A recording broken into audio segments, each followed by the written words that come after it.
घर का बंटवारा। अरे विनोद, तूने हलवाई को सारा सामान तो दे दिया है ना। अक्षय की शादी में कोई कमी नहीं रहनी चाहिए। आखिर सबसे छोटा भाई है तुम सबका। हाँ माँ, आप चिंता मत करो, मैं पूरा ध्यान रखूंगा। मंगल बेटा, तूने तो कहा था कि फूल का ऑर्डर दे दिया है, यहाँ तो फूल पहुँचे ही नहीं। अब क्या बहू की विदाई के बाद फूल आएंगे? माँ, मैंने अभी बात की है फूल वाले से, वो रास्ते में ही है। आप किशोर भैया से क्यों नहीं कहती कुछ करने को? किशोर पहले ही मेरे बताए काम कर रहा है। पास के सभी रिश्तेदारों और मोहल्ले वालों को कार्ड वही तो देकर आया था। रिसेप्शन के लिए हॉल भी उसी ने बुक किया था। टेंट कुर्सी वालों को भी तो वही देख रहा है।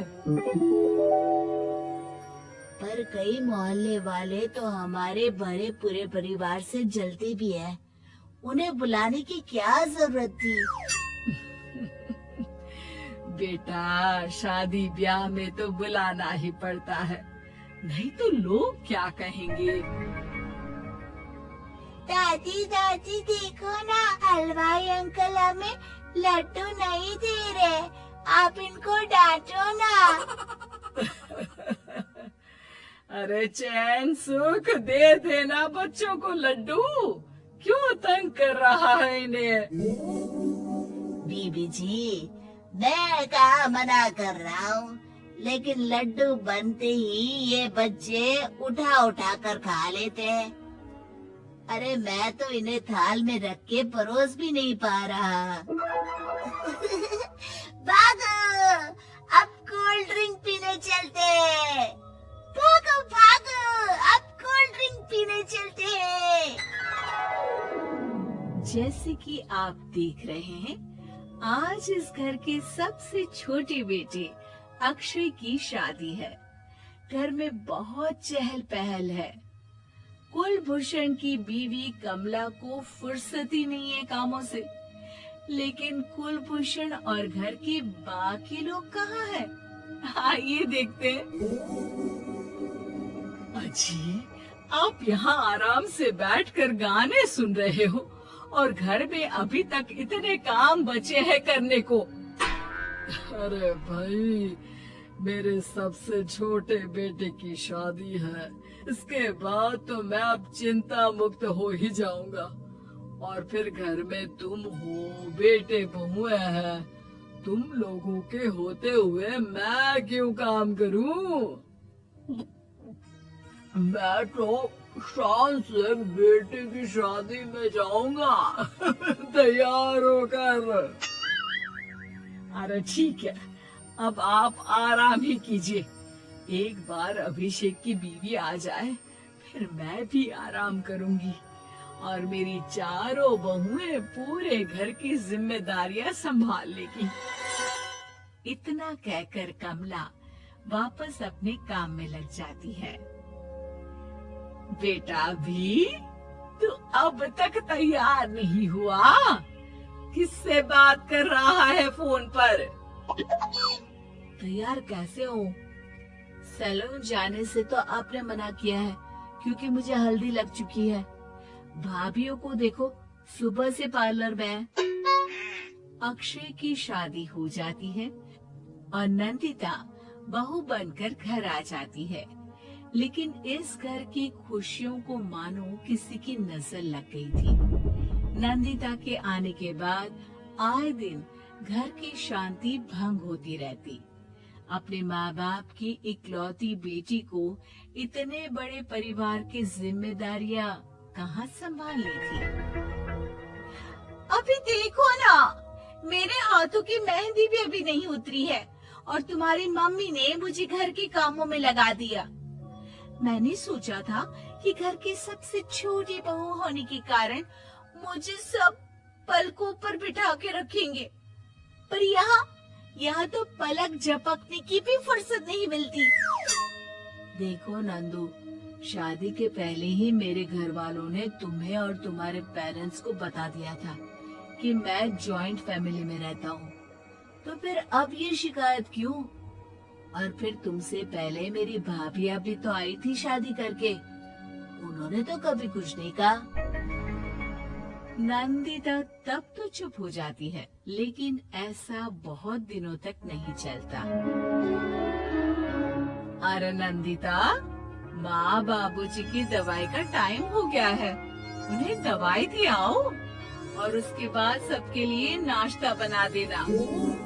पर भाभी, मैं तो अभी अपना फेवरेट सीरियल देख रही हूँ। प्लीज मेरी जगह आप कर लो ना ये काम। ठीक है, मैं तेरी जगह माँ बाबूजी को दवाई दे आती हूँ और नाश्ता बना लेती हूँ। तू मेरी जगह पूरे घर की डस्टिंग करके 5 बच्चों को स्कूल के लिए तैयार करके भेज देना और दोपहर का खाना बनाने के बाद कपड़े धोकर सुखा देना।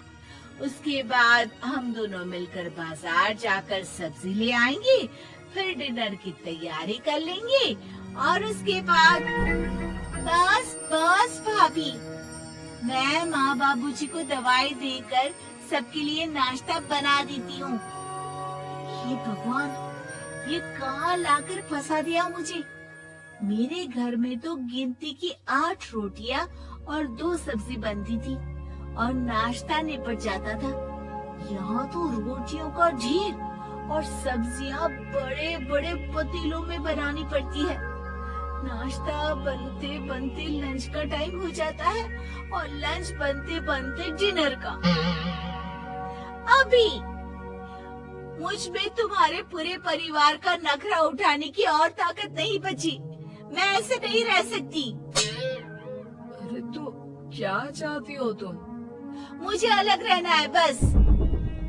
तो ठीक है, हम कल ही शिफ्ट हो जाएंगे किराए के घर में।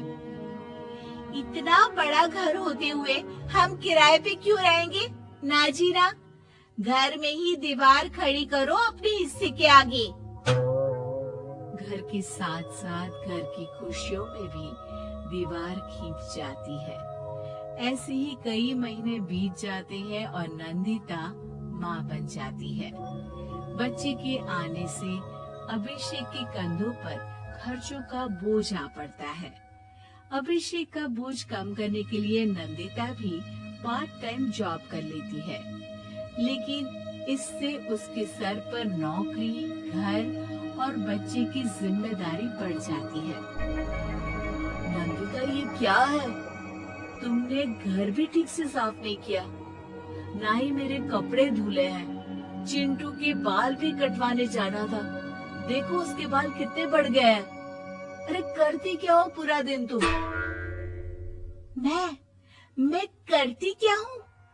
तुम्हारा नाश्ता और लंच बनाने के बाद चिंटू को डे केयर सेंटर पर छोड़कर आती हूँ, फिर खुद ऑफिस जाती हूँ।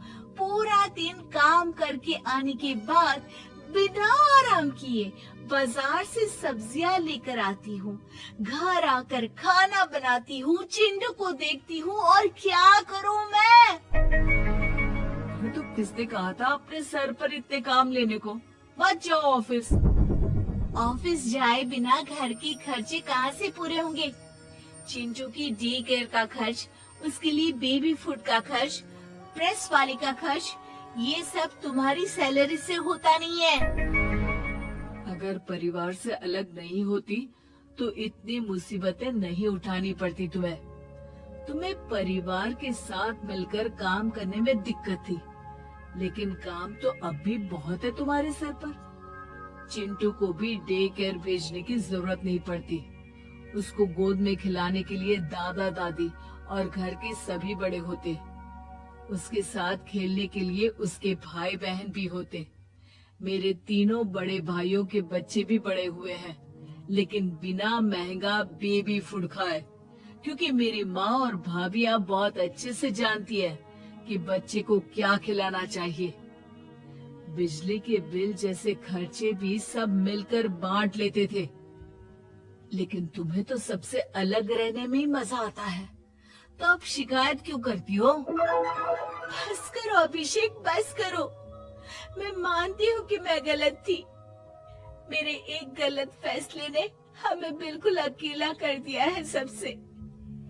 एक घर में होते हुए भी हम बाकी परिवार से अजनबियों की तरह रह रहे हैं। अभिषेक और नंदिता की सारी बातें घर के बाकी लोगों को सुनाई दे रही थी। तभी कमला बोल पड़ती है। अरे नंदिता बहू, किसने कहा कि तुम अकेले हो? तुम्हारा इतना भरा पूरा परिवार है ना तुम्हारे साथ। हम तो बस ये चाहते थे कि तुम अपनी गलती समझ जाओ। अगर हम तुम्हें समझाते तो शायद तुम ना समझती, लेकिन अपनी गलती का एहसास तुम्हें खुद हो गया है। तो अब तुम समझ चुकी हो परिवार में एक साथ रहने का मोल क्या होता है। मम्मी जी, मुझे माफ कर दीजिए। अब ऐसा दोबारा कभी नहीं होगा। अरे माफी माफी बाद में, पहले मेरा पोता जरा मेरी गोद में तो दे, और तू जाकर सबके लिए चाय बना ला।